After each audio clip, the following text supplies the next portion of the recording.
Elakkan penggunaan beg tangan. Hanya gunakan dompet dan masukkan ke dalam poket seluar. Mungkin tips ini sangat membantu memandangkan kes-kes ragut membabitkan penggunaan beg tangan. Semua kena main peranan dan cuba cari root cause kenapa jenayah ragut ini berlaku hingga sekarang dan semakin menjadi-jadi. Adakah disebabkan kemiskinan atau memang hobi mereka? Bantuan dari pihak berkuasa terutamanya polis juga perlu berkesan. Jangan ada sifat pilih kasih.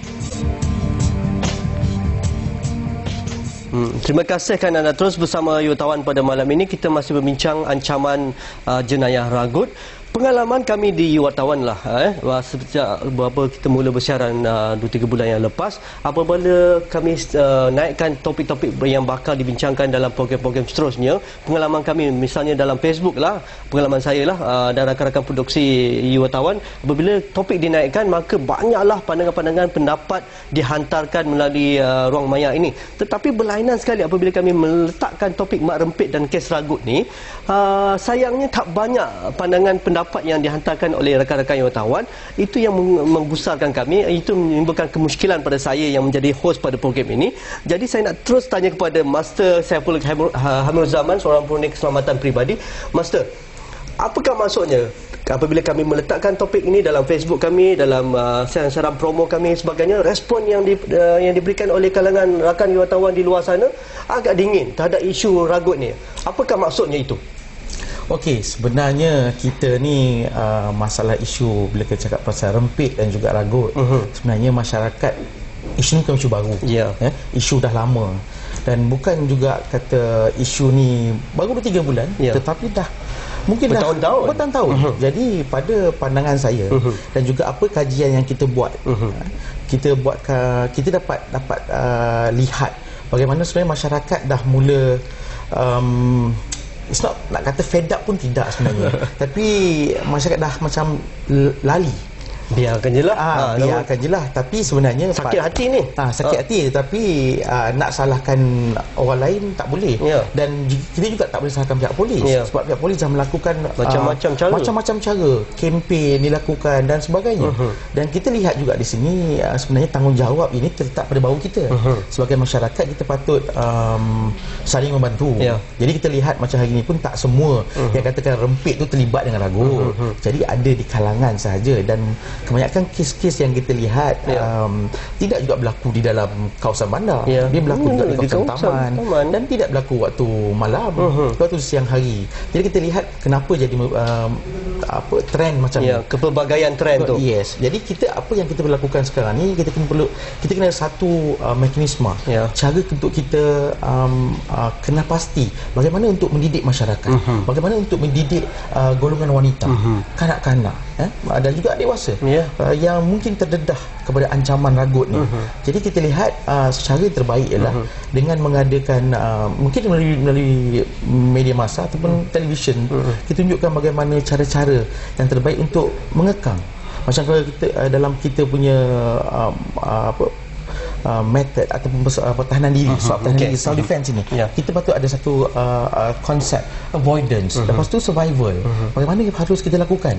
Kalau katalah kita dah buat pencegahan, bawa beg begini, melalui kawasan yang sibuk, tidak sunyi, tapi kita selalu nak shortcut. Itu masalah kita. Sebab apa? Sebab jam lah, jauh ataupun panas dan sebagainya. Masalah yang kita hadapi hari ini iaitu kita sebenarnya masyarakat kita mungkin kurang pendidikan ataupun pengetahuan untuk mengelak daripada menjadi mangsa jenayah, especially ragut. Master, saya nak petik satu pandangan daripada seorang tokoh ekonomi lah, daripada Datuk Salim Majid, Fellow Utama Fakulti Ekonomi Universiti Kebangsaan Malaysia, dalam tulisannya baru-baru ini dan di dalam akhbar utama.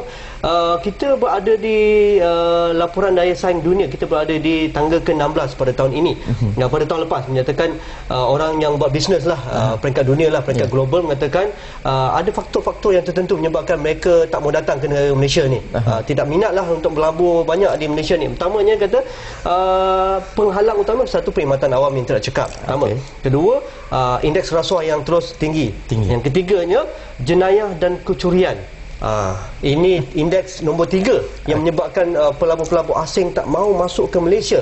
Jadi kalau kita tidak memberi perhatian, kita tidak memberi kekuatan, tidak memberikan menumpukan sumber yang ada pada hari ini untuk membantras isu-isu berkenaan jenayah dan juga isu ragut ini, kita akan kehilangan banyak benda pada masa ini dan masa akan datang. Master? Betul. Jadi kita lihat, kalau kata masalah dengan investor, investor tidak mau datang, tidak mau berlabur di negara kita kerana masalah jenayah. Ada betulnya juga. Tetapi kita boleh lakukan sesuatu seperti kata kenapa berlakunya jenayah tu, dan bila berlaku sesuatu jenayah, indeks akan meningkat. Bila indeks meningkat, pihak pelabur ini akan melihat daripada laporan-laporan dan statistik jenayah yang dikeluarkan. Jadi apa yang boleh kita ambil iktibar, langkah pertama jangka pendek yang boleh kita lakukan adalah kita membuat satu kempen. Macam hari ini kita lihat di Kementerian Belia dan Sukan telah ada generasi bebas jenayah. Tapi yang penting pengisian. Apa perlu kita lakukan? Slogannya tak cukup. Slogannya tak cukup. Dengan generasi bebas jenayah, apa yang generasi belia ini boleh bantu masyarakat dan juga maksud sama kerajaan untuk mengurangkan masalah jenayah tersebut. Bagaimana kita nak mendekati golongan-golongan rempit, golongan peragut ini daripada kita melambakkan kutukan, hinaan ataupun cercaan kerana mereka tidak bersama arus perdana, misalnya mereka ni menyebabkan masalah yang besar kepada negara. Mungkin cara-cara baru mungkin kita boleh fikirkan ataupun kita ambil tindakan. Itu yang akan kita bincangkan selepas kita rehat ini. Kita dengarkan seterusnya pandangan daripada rakan-rakan wartawan. Silakan. Setiap orang sekarang ni perlu berhati-hati dengan peragut. Sebagai contoh, umpan mereka. Spesies mereka ni hanya tertumpu pada barang yang dibau mangsa. Jadi untuk cara yang mudah, kita umpan je mereka. Tetapi umpan mereka dengan penuh terancang supaya setiap spesies mereka tertangkap dengan hukuman. Kesedaran perlu ditingkatkan dalam diri individu untuk meningkatkan tahap keselamatan. Apa yang penting, jangan lupa untuk membawa pepper spray. Lebih bagus adalah apabila kita mempunyai ilmu seni mempertahankan diri.